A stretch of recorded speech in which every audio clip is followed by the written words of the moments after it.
سلام دوستای نازنین، امروز من طرز تهیه شیرپیره را بر شما یاد میدم که مواد لازم شما میبینین که چی ضرورت است. تقریبا 2 گلاس بوره است، یعنی 500 گرم که در 2 گلاس بوره ما 1 گلاس آب اضافه میکنیم و ایره میمانیم که شربت ما تیار شود.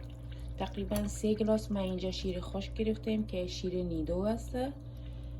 250 گرم چهارمغز است، یا میتونین به قدر ضرورت اضافه کنین. من در شیرپیره چهارمغز و پسته اضافه میکنم و ایل چایم به قدر ضرورت. خب تا که شربت ما آماده میشه، من در شیر خشک چهارمغزی که هست شما میتونین که بسیار خوب میدش کنین، من قسم کلان اضافهش میکنم و پسته که اینجا موندیم پسته را اضافه میکنم ایلان به قدر ضرورت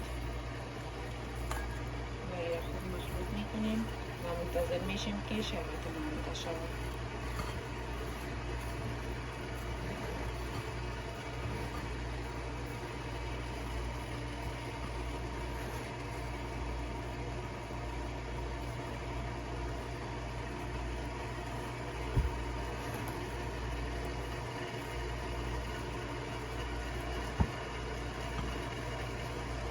خب من شربت اینه تیار کردم و اینجا اینه ماندیم که داغ است. می دقیقه من این طرف ماندم. اینه میبینین که شربت چه قسم تیار شده. وقتی که شما در دست میگیرین و این رقم کنین ببینین که چسب داره.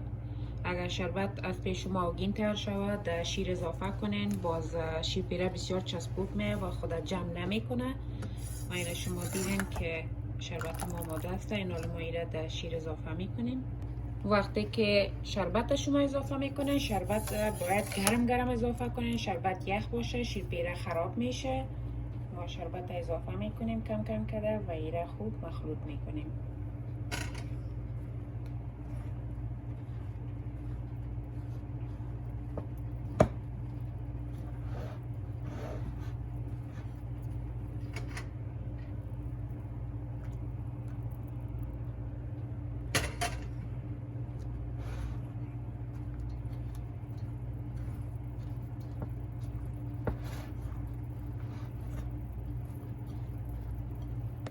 خب اینجا ما یک دانه تری موندیم که ما در شیرپیره را اضافه میکنم و اینی روغن که است اسپری نان استیک است که شیرپیره ما در تری نمیچسبه. من این اسپری میکنم، بعد از اون شیرپیره را درش اضافه میکنم. خب من شیرپیره را در ظرف اضافه کردم. من ما این را خوب درش وار میکنیم.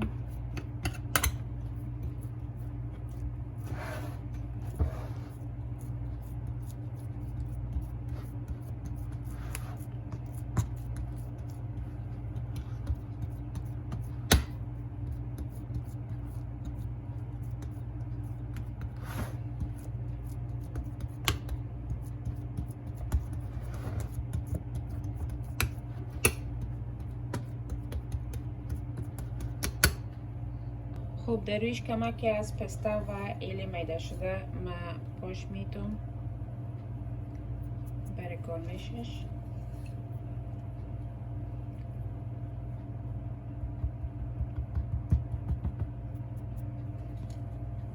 ما میمانیم که سرچه ها تقریبا 1 ساعت یا 2 ساعت دیده تا یخچال میمانیم، بعد از باز توتیش میکنیم.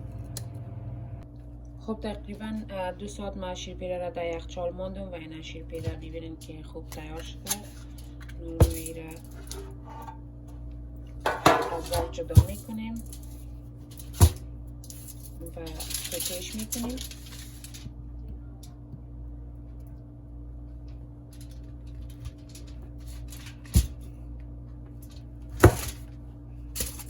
ببینیم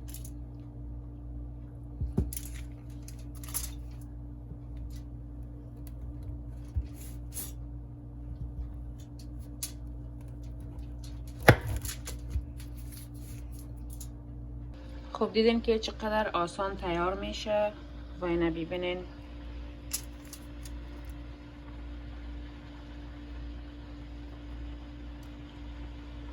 به چه مقبولی توتی شده.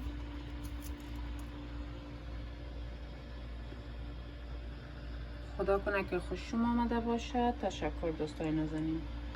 خب اینجا این از این زرورق هسته که شما میتونین که آنلاین آردر کنین به خاطر رویشی نیست، به خاطر دکوریت و گارنشش که شیرپیره بسیار مقبول معلوم میشه. از این میتونین در سرش استفاده کنین.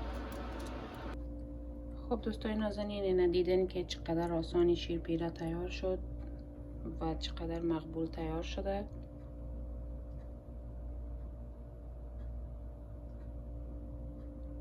خدا کنه که خوش شما آمده باشه.